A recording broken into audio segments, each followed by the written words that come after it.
Hello साथीहरु, के तपाईं नेपालमा घर बसी शेयर किन्न र बेच्न चाहनुहुन्छ? यदि तपाईं नयाँ हुनुहुन्छ भने डे 1 को भिडियो हेर्नुहोस् ताकि शेयर कम्पनी र आईपीओ भनेको के हो बुझ्नुहुनेछ।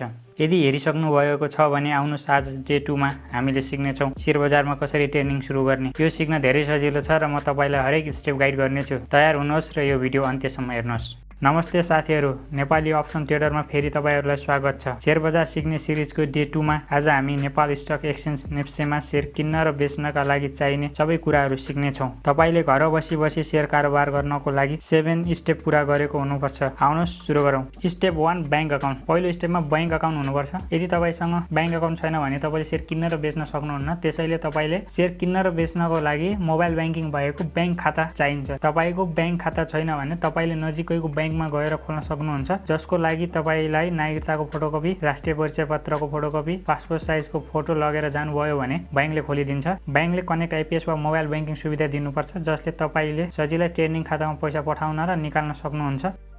आउनुहोस् कुरा गरौँ स्टेप 2 डिम्याट अकाउन्ट। दोस्रो स्टेपमा डिम्याट खाता खोल्नुपर्ने हुन्छ। तपाईले बैंक खाता खोल्नु भयो भने डिम्याट खाता खोल्न सक्नुहुन्छ। यो तपाईको शेयरहरू डिजिटल रूपमा राख्ने खाता हो। डिम्याट खोल्न राष्ट्रिय परिचय पत्र, नागरिकता, पासपोर्ट साइजको फोटो र बैंक खाता विवरण चाहिन्छ। तपाईले यो जुन बैंकमा खाता खोल्नु भएको छ त्यहाँ वा स्टक ब्रोकरहरूबाट पनि खोल्न सक्नुहुन्छ। यो खाता खोल्न अहिलेसम्म वार्षिक शुल्क 100 रुपैयाँ लाग्दै आइरहेको छ। डिम्याट खाता बिना शेयर किन्न र बेच्न सकिँदैन। यो प्रत्येक वर्ष नवीकरण गर्नुपर्छ, जसको लागि 100 रुपैयाँ लाग्छ।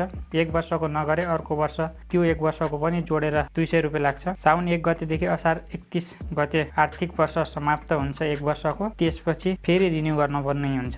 अब कुरा गरौँ स्टेप 3 मेरो शेयर अकाउन्ट। तेस्रो स्टेपमा मेरो शेयर अकाउन्ट खोल्नुपर्ने हुन्छ। यो एउटा अनलाइन प्लेटफर्म हो जसले तपाईको डिम्याट खाता म्यानेज गर्छ र आईपीओमा आवेदन दिन, तपाईले शेयर बेचेमा हस्तान्तरण गर्न, तपाईले किनेको शेयरको संख्या हेर्न, तपाईसँग भएको शेयरको बजार मूल्य कति छ भनेर थाहा पाउन, पोर्टफोलियो हेर्नको लागि पनि मेरो शेयर चाहिन्छ। यो खोल्नको लागि डिम्याट अकाउन्ट खोलेको हुनुपर्छ, जसको लागि पनि सेम राष्ट्रिय परिचय पत्र वा नागरिकताको फोटोकपी, पासपोर्ट साइजको फोटो चाहिन्छ, जसको लागि 50 रुपैयाँ शुल्क लाग्छ। यो पनि प्रत्येक वर्ष डिम्याट जस्तै रिन्यू गर्नुपर्छ, जसको अहिले 50 रुपैयाँ नै लाग्दै आइरहेको छ रिन्यूको। यो खाता ओपन भयो भने तपाईलाई लगइन आईडी र पासवर्ड पनि दिइन्छ, जुन तपाईको जिमेलमा आउँछ। त्यसैले तपाईको एउटा राम्रो जिमेल अकाउन्ट जसको तपाईलाई पासवर्ड याद छ, किनभने सम्पूर्ण कुरा तपाईको जिमेलमा आउँछ। आईडी पासवर्ड जस्ता महत्त्वपूर्ण कुराहरू आउने हुँदा एउटा राम्रो जिमेल जसको आईडी पासवर्ड थाहा, त्यो जिमेल दिनु होला।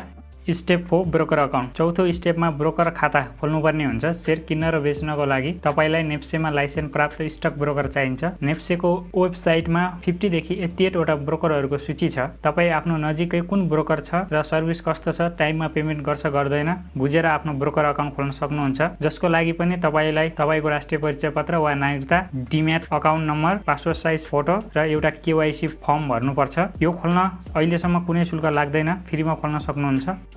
अब कुरा गरौँ step 5 trading management system TMS. पाँचौं स्टेपमा टीएमएस खोल्नुपर्ने हुन्छ। यो तपाईको ब्रोकरले तपाईको ब्रोकर अकाउन्ट एक्टिभ भयो भने तपाईको जिमेलमा एउटा मेल पठाउँछ, जसमा तपाईको आईडी र पासवर्ड दिएको हुन्छ। त्यसलाई नै टीएमएस भनिन्छ। यो तपाईलाई ब्रोकरले अनलाइन कारोबार गर्नको लागि दिएको एउटा प्लेटफर्म हो, जसबाट तपाईले आफूसँग भएको आईपीओ शेयर बेच्न र कुनै पनि नेप्सेमा लिस्टेड कम्पनी खरिद गर्न चाहे खरिद गर्न सक्नुहुन्छ, जसको लागि बेच्नको लागि कुनै रकम ब्रोकर अकाउन्टमा डिपोजिट गर्नु पर्दैन। तर किन्नको लागि यदि तपाईले कोल्याटर जम्मा गर्नु भएको छैन भने ब्रोकरलाई फोन गरेर स्टक किन्नको लागि आदेश दिनुपर्ने हुन्छ भने, यदि तपाई आफै किन्न चाहनुहुन्छ भने चाहिँ तपाईले सर्टेन कोल्याटर डिपोजिट गर्नुपर्ने हुन्छ।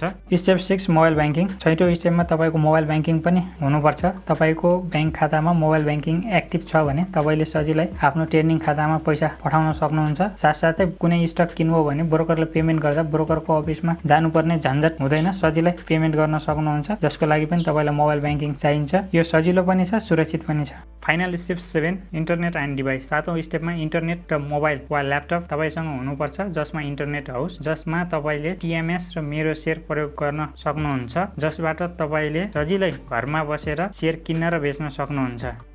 एउटा तपाईलाई सानो सल्लाह सुझाव दिन चाहन्छु। शेयर बजारमा यी गल्तीहरू नगर्नुहोस्। धेरै ट्रेडिङ नगर्नुहोस्, किनकि यसले ब्रोकर चार्ज मात्रै बढाउँछ। अरूले किन्यो भन्दैमा शेयर नकिन्नुहोस् र बजार घट्दा आत्तिएर नबेच्नुहोस्। सधैँ योजना बनाएर ट्रेड गर्नुहोस्।